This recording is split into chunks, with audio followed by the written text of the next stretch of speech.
How's it going, everybody? My name is Mike the CPA, and welcome back to Money and Life TV, the channel that people come to learn about finances, investing, and taxes.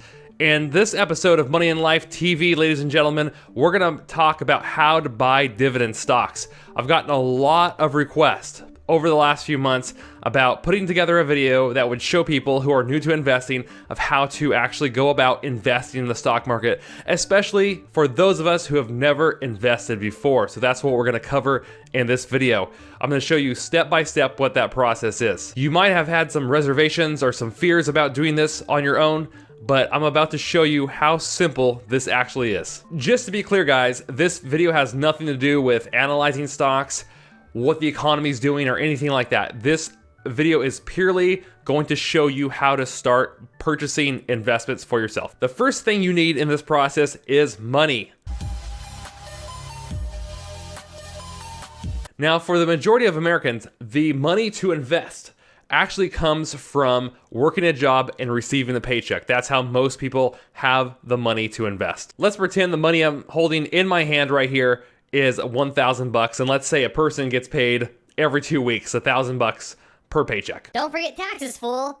Federal income taxes, state income taxes, and Social Security and Medicare taxes, and more. Ah, all right, fine. Take my taxes. Here's your taxes. Take them. There you go. Damn, I'm good. After you received your paycheck, if you've been managing your finances and budgeting appropriately, hopefully you will have money left over at the end of the month to invest. Now, in case you didn't catch that, this is actually the hardest part of this entire process. For most people, their challenge when it comes to investing is actually not having money left over at the end of the month to invest. So if you've got this part figured out, you've already accomplished the hardest part. If you find yourself not having enough money to invest at the end of the month, this is what I would recommend.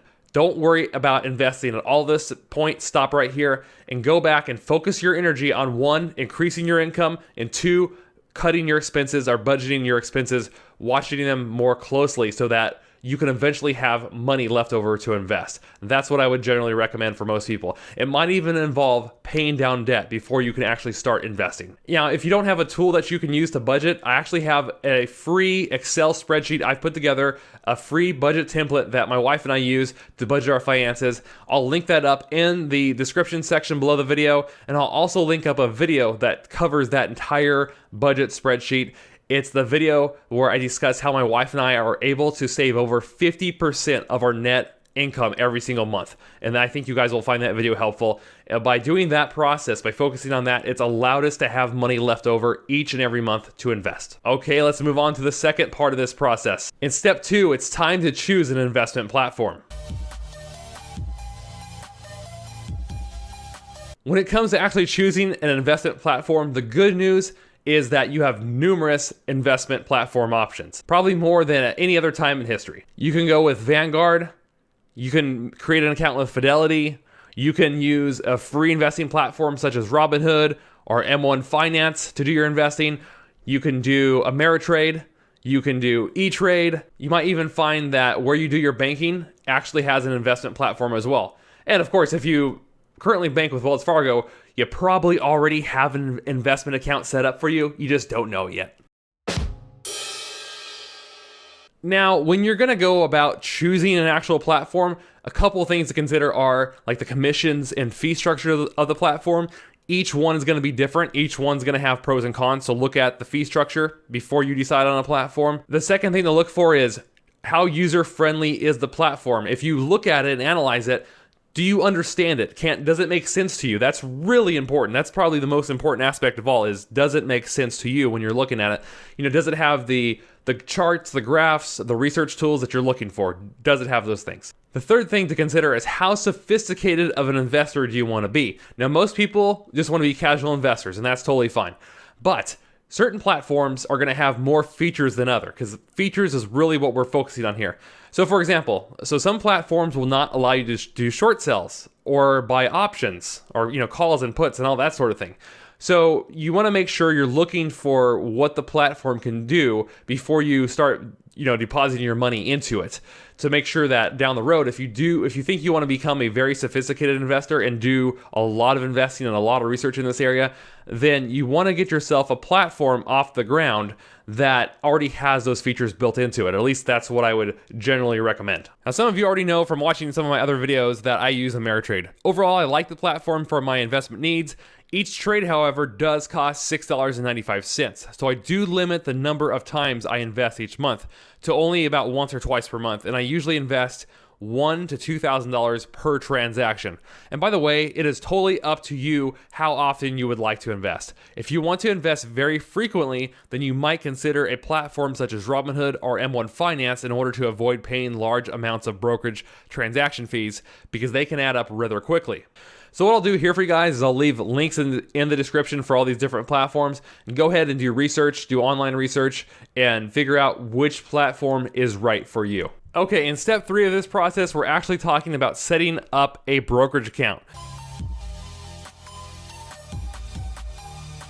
So I'm just going to show you real quick, just an example using Ameritrade of where you would go to do that. So you go to tdameritrade.com, and then it's going to bring you to this page, and in the top right corner, you would click open a new account. So we're going to go ahead and click right there. Let me zoom in for you guys so you can read this. As you can see, if you get stuck at any point, you can call this 1-800 number if you need to, and you're just going to go. It's only going to take you a few minutes to work through this process.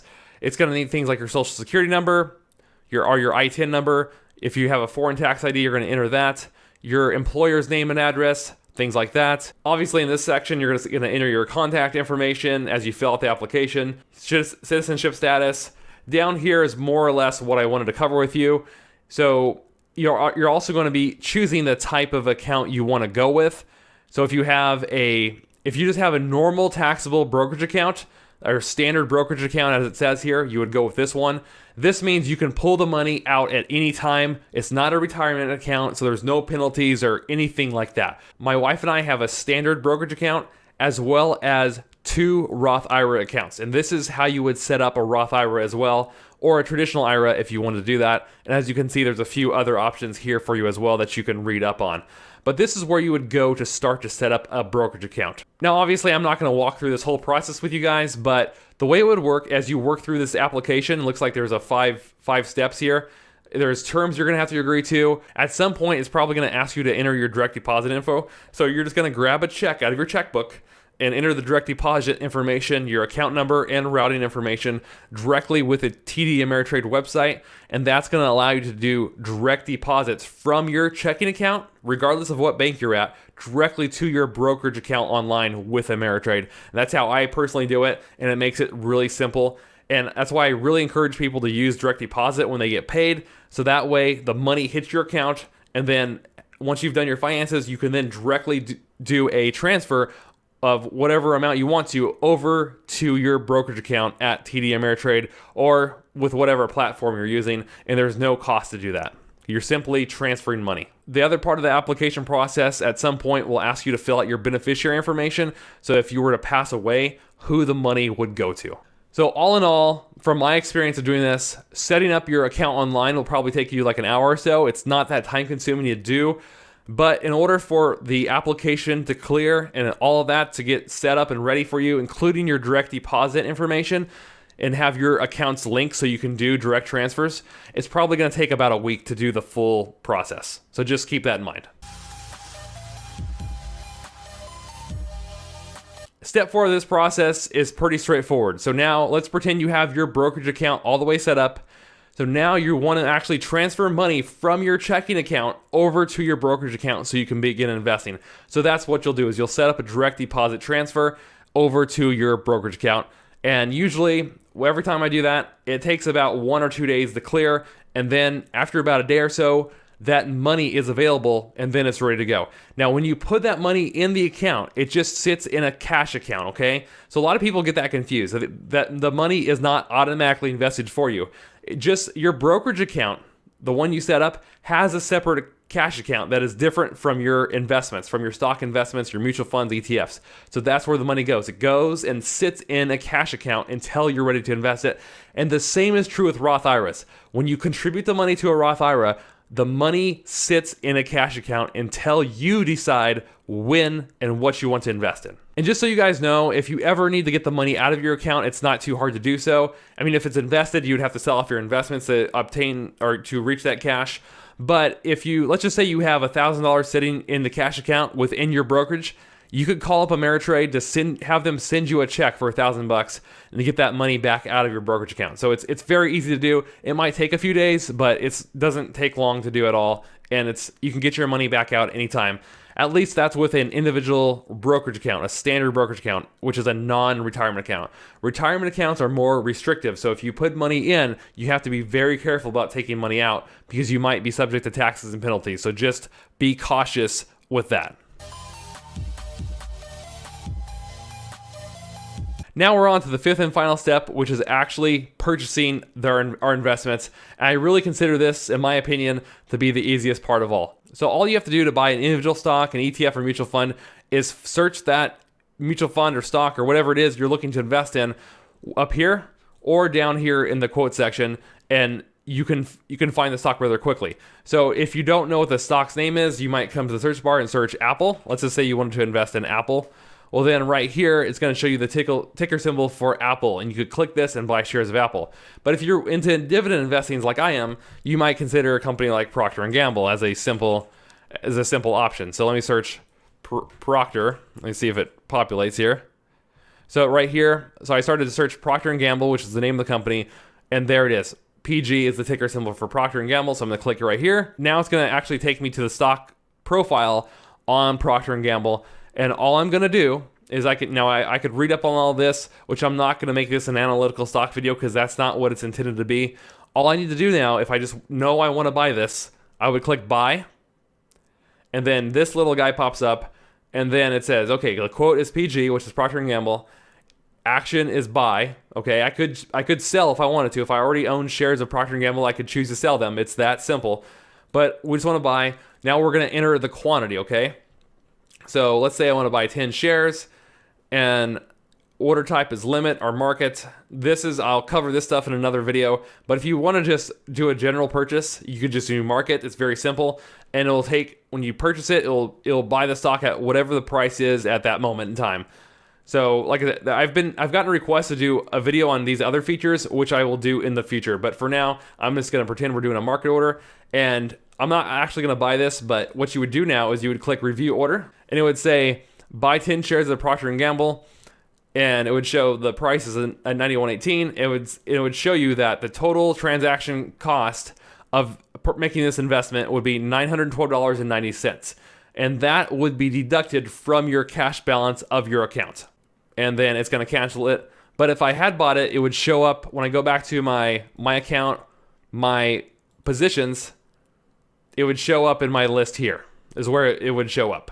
Now, in terms of the cash balance of my account, this is where it would show up right here, and where it would probably show up for you based on whatever platform you're using, is you can see it separates how much cash you have from your actual investment positions. It's two separate things, and this is the money you can use to invest. Also, what you notice as you receive dividend payments with your stocks, this cash balance will automatically increase. Sometimes you'll see it increase monthly, quarterly, annually, depending on what type of investments you hold. So we just walked through the entire process from the time you receive your paycheck all the way through to purchasing an investment. I don't think, after you've done this a few times, I don't think you guys will find this complicated at all. It's very straightforward, and you can keep doing this throughout your life and accumulate wealth slowly over time. All right, guys, well, I hope you found that information helpful, and hopefully it made sense the way I walked you through this. If you liked the video, make sure to drop a like before you leave. It really helps us out. Share this information with a friend, especially somebody who's new to investing. And if you want to be part of the Money in Life TV community and not miss any of our future uploads, you can do that by hitting the red subscribe button down below the video to subscribe to the channel. As on this channel, our goal and mission is to help you get fiscally fit. And we do that by teaching finances, investing, taxes, and more on a regular basis. Thank you so much for spending time with me here today, guys. I really appreciate you hanging out with me. It's always a blast. I hope you guys have a great week. Take care of yourselves and chill until I see you all in the next episode. Now take this information and use it to live your life on Cage. Bye, everybody. Peace.